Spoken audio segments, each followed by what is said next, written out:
আন্দোলনকারীদের জন্য গণভবনের দরজা খোলা, বললেন প্রধানমন্ত্রী। আগামীকাল ঢাকা সহ সব সিটিতে আওয়ামী লীগের সমাবেশ, 5 তারিখ শোক মিছিল। এবং 9 দফা দাবিতে অনড় শিক্ষার্থীরা, সারা দেশে বিক্ষোভ। Sponsored by Abiba Finance Limited.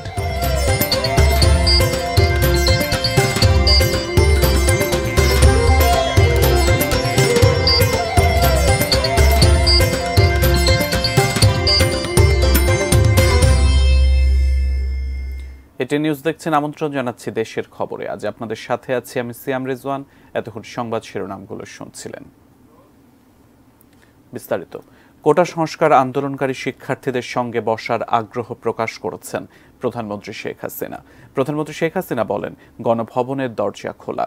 সকালে গণভবনে পেশাজীবী সমন্বয় পরিষদের কেন্দ্রীয় নেতাদের সঙ্গে বৈঠকে এ কথা বলেন প্রধানমন্ত্রী। তিনি বলেন, তিনি আন্দোলনকারীদের সাথে বসতে চান, কোনো সংঘাত চান না। আটক হওয়া সাধারণ শিক্ষার্থীদের মুক্ত করে দেওয়ারও নির্দেশ দেন তিনি। শিক্ষার্থীদের আশ্বস্ত করে প্রধানমন্ত্রী বলেন, প্রতিটি হত্যাকাণ্ডের বিচার হবে।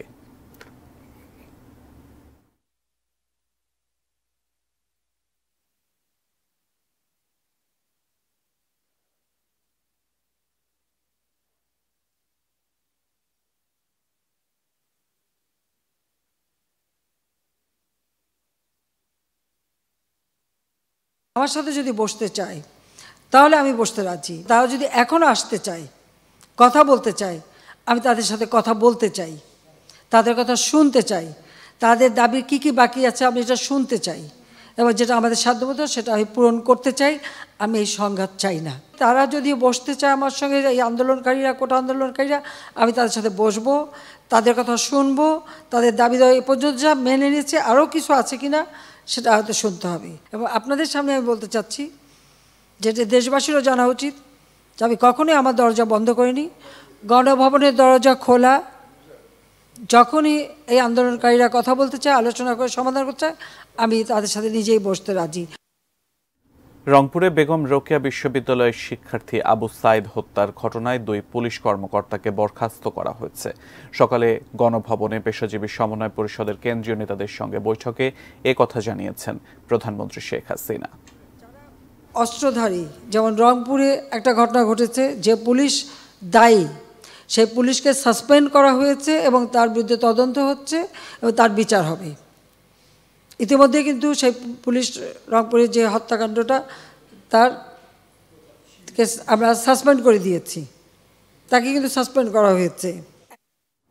আগামীকাল ঢাকা সহ সব সিটিতে আওয়ামী লীগের সমাবেশ এবং সোমবার সারা দেশে শোক মিছিলের ঘোষণা দিয়েছে আওয়ামী লীগ। বিকেলে দলীয় কার্যালয়ে আগস্ট মাসের এই কর্মসূচি ঘোষণা করে দলটির সাধারণ সম্পাদক ওবায়দুল কাদের বলেছেন, মুক্তিযুদ্ধে বিশ্বাসীদের সবাইকে ঐক্যবদ্ধ হতে হবে। তিনি অভিযোগ করেন, সাম্প্রদায়িক অপশক্তি সরকার উৎখাতের চেষ্টা চালাচ্ছে। সাধারণ শিক্ষার্থীদের জিম্মি করে দেশের অর্জিত গণতন্ত্র, উন্নয়ন, অগ্রগতিকে যারা বাধাগ্রস্ত করতে চায়, তাদেরকে প্রতিহত করতে আমরা মুক্তিযুদ্ধ, গণতন্ত্রে বিশ্বাস সকলেই সম্মিলিত সহযোগিতা আহ্বান জানাচ্ছি। সংঘাত হতে পারে, এ ধরনের প্রোগ্রাম আমরা এড়িয়ে চলেছি। 9 দফা দাবি আদায়ে বৈষম্য বিরোধী ছাত্র আন্দোলনের ডাকে আজও সারা দেশে বিক্ষোভ ও সমাবেশ মিছিল করেছেন শিক্ষার্থীরা। কর্মসূচি চলাকালে দেশের কোথাও কোথাও মহাসড়ক অবরোধ করেন আন্দোলনকারীরা। আইন শৃঙ্খলা বাহিনীর সঙ্গে তাদের ধাওয়া পাল্টা ধাওয়া হয়। বিস্তারিত দেখুন ডেস্ক রিপোর্টে।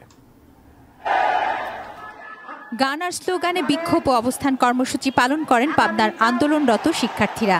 শনিবার সকালে পাবনার সরকারি এডওয়ার্ড কলেজের মেইন গেটে তারা পালন করেন তাদের কর্মসূচি। জেলার আব্দুল হামিদ সড়কে আরেক দল শিক্ষার্থীর বিক্ষোভ মিছিলে অভিভাবকরাও অংশ নিয়ে একাত্মতা ঘোষণা করেন।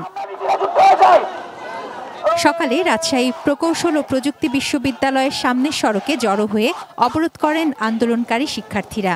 একই সময়ে নগরীর নর্দান মোড় থেকে আরেকটি মিছিল বের হলে পুলিশ তাদের বাধা দেয়। এ সময় আহত হন এক পুলিশ সদস্য। বিক্ষোভ মিছিল নিয়ে বিশ্ববিদ্যালয়ের প্রধান ফটকের সামনে ঢাকা আরিচা মহাসড়ক অবরোধ করেন জাহাঙ্গীরনগর বিশ্ববিদ্যালয়ের আন্দোলনরত শিক্ষার্থীরা। সেখানে 9 দফা দাবি আদায়ে স্লোগান দেন তারা।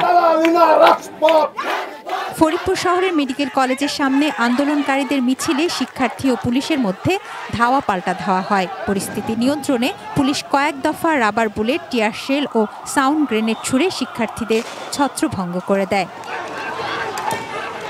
সকালে বৃষ্টি উপেক্ষা করে রংপুর প্রেস ক্লাবের সামনে সমাবেশ করেন রংপুরের শিক্ষার্থী ও সাধারণ মানুষ। শহরে পদযাত্রা করে হত্যাকারীদের বিচার দাবি করেন তারা।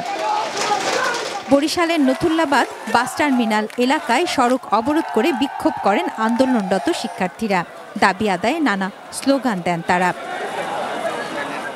বৈষম্য বিরোধী ছাত্র আন্দোলনের কর্মসূচিকে ঘিরে পুলিশ, বিজিবি, র্যাব সহ আইনশৃঙ্খলা বাহিনীর সদস্যদের সতর্ক অবস্থানে থাকতে দেখা যায়। তুনাজিনা তনু, ডেস্ক রিপোর্ট, এটিএন নিউজ।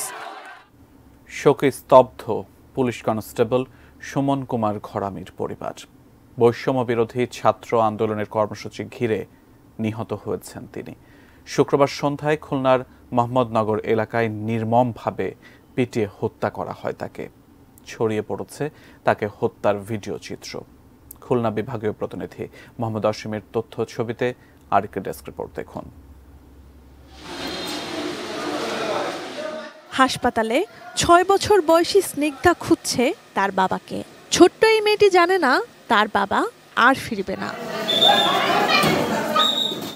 স্তব্ধ সুমন কুমার ঘরামির স্ত্রী মিতু বিশ্বাস। শোকের ছায়া পরিবারের সদস্য ও সহকর্মীদের মাঝে। শুক্রবার বিকেল থেকে সন্ধ্যা পর্যন্ত রণক্ষেত্রে পরিণত হয় খুলনা নগরী। 0 পয়েন্ট, গল্লামারী মোড় এবং খুলনা বিশ্ববিদ্যালয় এলাকায় শিক্ষার্থীদের সঙ্গে পুলিশের দফায় দফায় সংঘর্ষ হয়। পুলিশের অসংখ্য টিয়ার শেল, রাবার বুলেট ও সাউন্ড গ্রেনেড এবং আন্দোলনকারীদের পুলিশ ভ্যানে আগুন ধরিয়ে দেওয়ার অস্থিরতার মাঝে কয়েক যুবক নির্মমভাবে লাঠি দিয়ে পিটিয়ে হত্যা করে পুলিশ কনস্টেবল সুমন কুমার ঘরামিকে। দাঁড়িয়ে থেকে মৃত্যু নিশ্চিত করে তারা। সামাজিক যোগাযোগ মাধ্যমে ছড়িয়ে পড়েছে সেই নৃশংস দৃশ্য। সুমন ঘরামি ছিলেন মুক্তিযোদ্ধার সন্তান। বাড়ি বাগেরহাট জেলার কচুয়া উপজেলায়।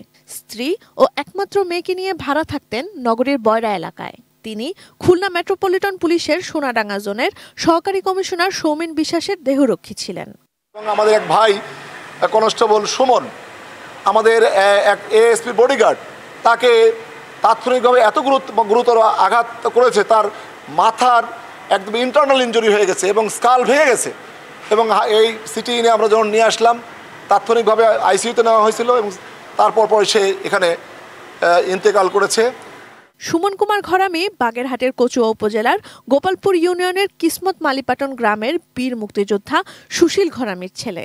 কর্মরত ছিলেন খুলনা পুলিশ লাইন্সে। Sanjida Sylvia, desk report, ATN news. টানা 2 দিনের ভারী বৃষ্টি ও পাহাড়ি ঢলে ফেনীর বন্যা নিয়ন্ত্রণ বাঁধ ভেঙে অন্তত 36টি গ্রাম প্লাবিত হয়েছে। এদিকে সড়ক ডুবে যাওয়ায় রাঙামাটির সাজকে আটকা পড়েছেন 4 শতাধিক পর্যটক। গতকাল শুক্রবার থেকে ফেনীর পরশুরামের শালধর এলাকায় মুহুরী নদীর বাঁধ ভেঙে লোকালয়ে পানি ঢুকতে শুরু করে। পানির তোড়ে একে একে ভেঙে যায় বন্যা নিয়ন্ত্রণ বাঁধের 10 স্থান।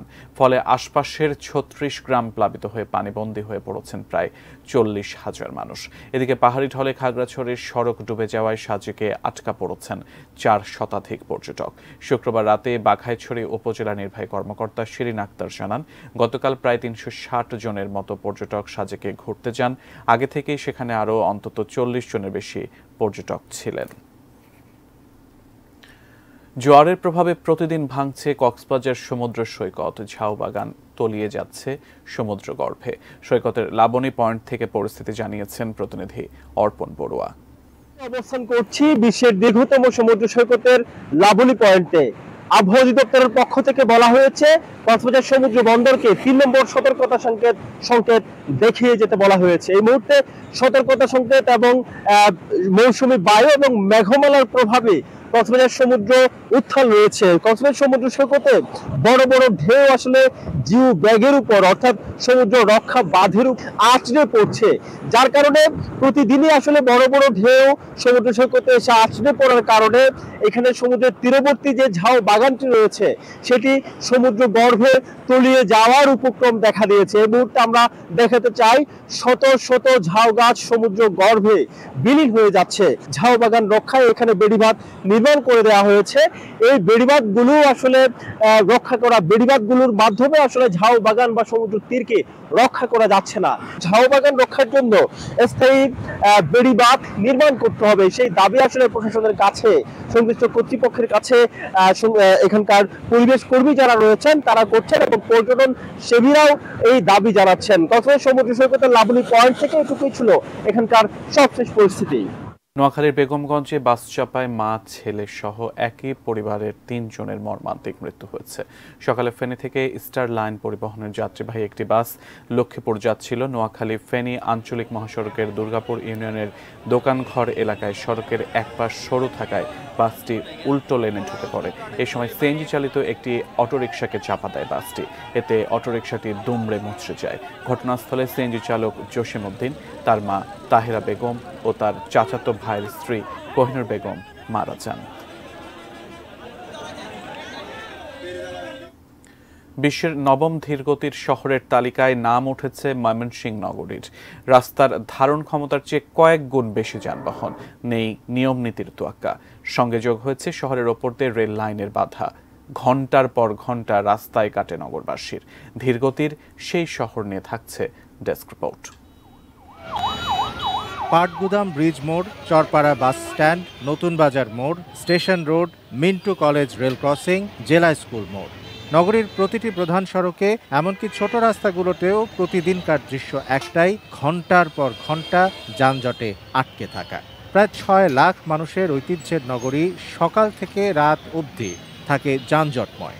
ফলে ভোগান্তিতে রয়েছেন ময়মনসিংহবাসী। ৩ ঘন্টা বসে থাকা এই পর্যন্ত আসলাম।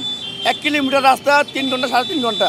ডান পাশ দিয়ে মনে করেন অটোগুলো ঢুকাই দিতেছে, তারপরে বড় বড় গাড়িও ওই ডান পাশ দিয়ে ঢুকাই দিতে দেখা যায়। ঘন্টার পর ঘন্টা পার হয়ে যায় অল্প একটু রাস্তা পার হওয়ার জন্য। সম্প্রতি বিশ্বের সবচেয়ে ধীরগতির শহরের তালিকায় ৯ম স্থানে উঠে এসেছে ময়মনসিংহের নাম। যুক্তরাষ্ট্রের national bureau of economic research প্রকাশিত এক গবেষণা প্রতিবেদনে এ তথ্য মেলে। গত ২০ বছরে চাহিদার সঙ্গে পাল্লা দিয়ে বেড়েছে যানবাহন। ধারণ ক্ষমতার কয়েক গুণ বেশি ছোট বড় যানবাহনে নিয়ন্ত্রণহীন হয়ে পড়েছে নগরীর ট্রাফিক ব্যবস্থা। সেই সঙ্গে শহরের ভেতর দিয়ে কয়েক জেলার সড়ক যোগাযোগ তো রয়েছেই। তো ময়মনসিংহ শহরের যে লেআউট, তাতে হয়তোবা ৩ থেকে ৪,০০০ ইজি বাইক এখানে অ্যাকোমোডেট করা সম্ভব, কিন্তু বাস্তবে আসলে এখানে প্রায় ১০,০০০-এর মতো ইজি বাইক রয়েছে। গুরুত্বপূর্ণ রেল জংশন ময়মনসিংহ। রেল লাইনগুলো নগরীর মধ্য দিয়েই। রেল যোগাযোগ শহরের বাইরে না নিলে মিলবে না সমস্যার সমাধান, এমনই মত সুশীল সমাজের। এই রেলপথ সরানোর মাধ্যমে ময়মনসিংহ শহরের যানজট নিরসন করা যেতে পারে বলে আমি মনে করি। এই ব্যাপারে আমাদের ময়মনসিংহের মেয়র মহোদয় সহ অনেকের সাথে কথা বলেছি, তারা অনেকে আমার যুক্তির সাথে একমত হয়েছে। যানজট নিরসনে সামগ্রিক চিন্তাভাবনার অভাবের কথা স্বীকার করেছে সিটি কর্পোরেশনও। একই সঙ্গে সমন্বিত প্রকল্প সহ নানা আশার কথাও শোনালেন নগর হলো যে যানজট নিরসনের জন্য যেটি দরকার সেটি হলো যে ট্রাফিক পুলিশের জনবলের সংখ্যা আরও বাড়ানো। যদিও ময়মনসিংহ একটি বিভাগীয় শহর, কিন্তু এখনও বিভাগীয় মেট্রোপলিটন পুলিশ হয় নাই। সমন্বিত উদ্যোগের প্রয়োজন। এই ক্ষেত্রে সিটি কর্পোরেশনের একটি ভূমিকা রয়েছে, পুলিশ বিভাগের একটি গুরুত্বপূর্ণ ভূমিকা রয়েছে, পাশাপাশি জেলা প্রশাসন, সড়ক ও জনপথ অধিদপ্তর, তাদেরও এখানে গুরুত্বপূর্ণ ভূমিকা রয়েছে। Shamsul Arefin, desk report, ATN news. শেষ করব দেশের খবর, তবে তার আগে এক নজরে সংবাদ শিরোনামগুলো জানিয়ে দেব আরেকবার। আন্দোলনকারীদের জন্য গণভবনের দরজা খোলা, বললেন প্রধানমন্ত্রী। আগামীকাল ঢাকা সহ সব সিটিতে আওয়ামী লীগের সমাবেশ, ৫ তারিখ শোক মিছিল।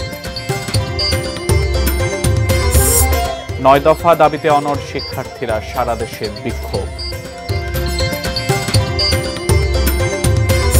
কয়েক জেলায় বন্যা, সড়ক ডুবে যাওয়ায় সাজেকে আটকে আছেন কয়েকশো পর্যটক।